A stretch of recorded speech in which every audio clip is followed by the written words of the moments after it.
Assalamualaikum warahmatullahi wabarakatuh. Alhamdulillah wassalatu wassalamu ala rasulillah Nabina Muhammadin sallallahu alaihi wasallam wa ala alihi wa sahbihi wa mawala.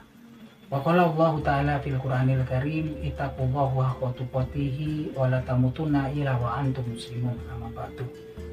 Alhamdulillah, kemat sore para sedulur-sedulur yang saya cintai dan semoga dicintai oleh Allah Subhanahu wa taala.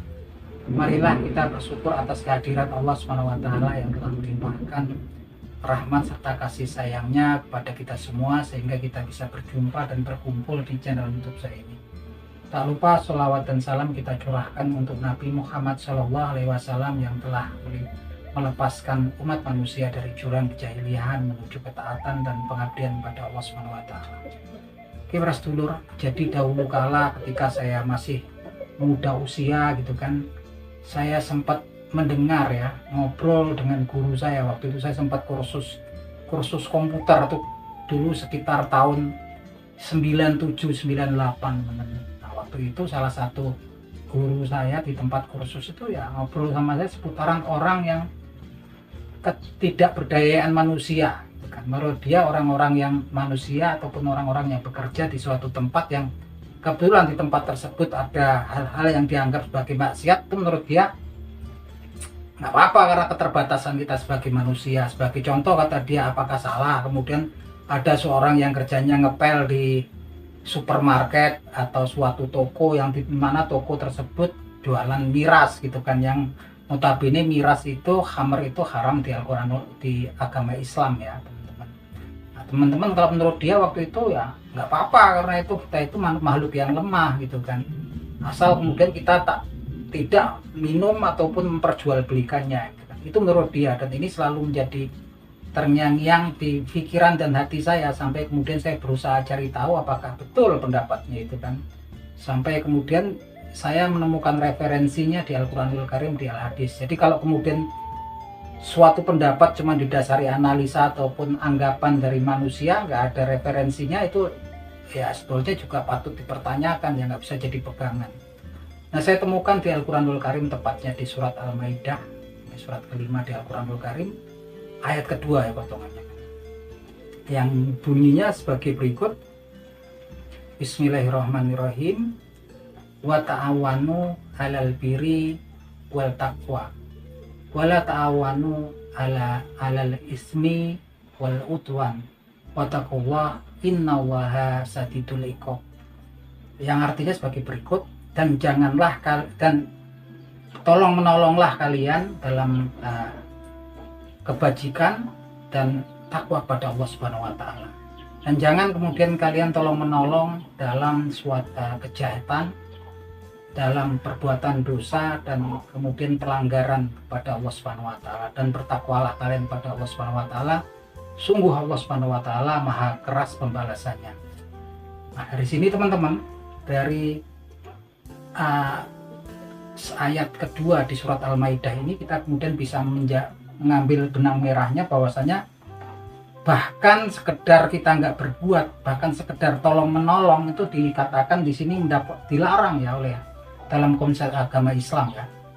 Di sini dilarang kita tolong menolong tuh ya nggak melakukan ya. Contohnya mungkin teman-teman ada yang mau tanya, Mas, saya mau cari minuman keras ya gitu kan, di mana kira-kira yang sini yang jual? Sana Mas, di dekat perempatan gitu kan. Itu kan menolong, kita kan menunjukkan tempat. Tapi ternyata yang seperti itu tolong menolong dalam kejahatan ataupun dosa gitu kan. Dan pelanggaran itu tidak diperbolehkan berdasar daripada surat Al-Maidah ayat kedua tadi teman-teman. Kadang-kadang mungkin nanya, Mas, di sini mana nih tempat pantai ini gitu kan, contohnya pantai A, yang sebetulnya kalau kayak di tempat saya pantai itu tempat prostitusi, dan kebetulan kalau orangnya malam-malam mau ke situ kemungkinan mau ke situ. Kalau kemudian kita menunjukkan itu kan sepertinya ya sudah masuk dalam tolong menolong, kita kayak menolong dia kan, menunjukkan tempatnya. Dan di sini ternyata tolong menolong di dalam dosa, perbuatan dosa dan pelanggaran itu dilarang, dan diingatkan di penutup daripada ayat ini, innallaha sadidul iqab. Ingatlah Allah Subhanahu wa taala itu maha keras pembalasannya. Nah ini nggak melakukan ya ternyata teman-teman. Ini cuma tolong menolong. Melakukan itu kalau kita minum minuman keras, kita beli minuman keras, kita kemudian masuk ke tempat prostitusi melakukan perzinahan, kita melakukan pelanggaran gitu kan. Tapi ternyata di sini tolong menolong, ternyata tolong menolong itu bukan cuma dalam kebajikan dan ketakwaan, ternyata juga tolong menolong itu bisa diartikan dalam tolong menolong berbuat dosa dan kemudian melakukan pelanggaran. Nah ini saya pikir ini tafsirnya ini jelas-jelas ini, dan itu makanya kita kemudian juga nggak sepertinya ya, alangkah baiknya kemudian kita menghindari daripada kalau kemudian mau bekerja di situ kemudian memang jelas ada prostitusi atau jualan minuman keras, kalau bisa ya kita hindari ya teman-teman, takutnya itu termasuk tolong menolong dalam perbuatan dosa dan pelanggaran.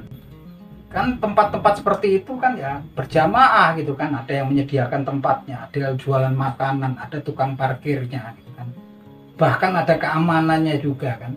Bahkan di hadis Nabi Muhammad SAW juga ada kasus yang serupa yang bisa kita ambil sebagai pembelajaran. Hadis ini berkaitan dengan tentang riba ya gitu kan, yang bunyinya sebagai berikut. Bismillahirrahmanirrahim. La'anna Rasulullah SAW akila roba wa mukila roba wa la'anna Rasulullah sallallahu alaihi wasallam akila roba wa mukilahu wa katibahu wa sahidaihi wa qala hum sawaun, yang artinya sebagai berikut.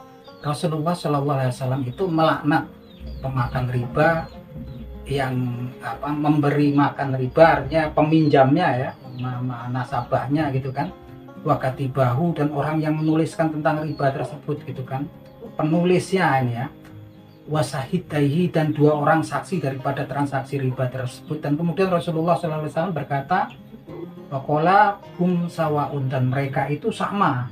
Ternyata antara yang ngasih pinjam transaksi riba itu sama yang minjam, yang menuliskan transaksinya, bahkan yang cuma menjadi saksinya, mereka itu sama, dan mereka mendapatkan laknat dari Rasulullah SAW. Artinya sini ini kegiatan yang sepertinya ya saling tolong menolong ya dalam perbuatan dosa dan perbuatan dosa dan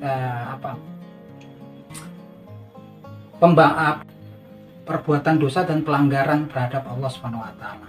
Nah, kalau kita lihat daripada konstruksi ayat kedua daripada surat Al-Maidah tadi ya teman-teman, kemudian dari hadisnya Nabi Muhammad SAW yang berkaitan dengan riba, artinya memang kemudian kita patut berhati-hati ya. Kalau kita kemudian saya mau kerja ini, kebetulan diterima di kafe atau di tempat tertentu yang jelas-jelas di situ jualan minuman keras, saya kan cuma jadi tukang sapu atau tukang pelot, saya kan cuma jadi tukang parkir, saya cuma jadi satpam di situ.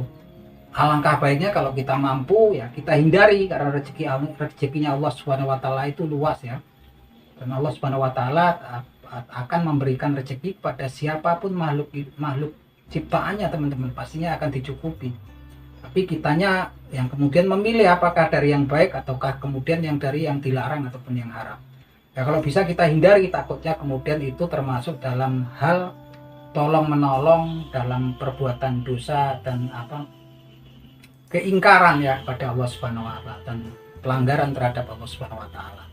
Nah itu aja teman-teman, semoga bermanfaat obrolannya. Akhir kata wabillahi taufiq wal hidayah. Wassalamualaikum warahmatullahi wabarakatuh.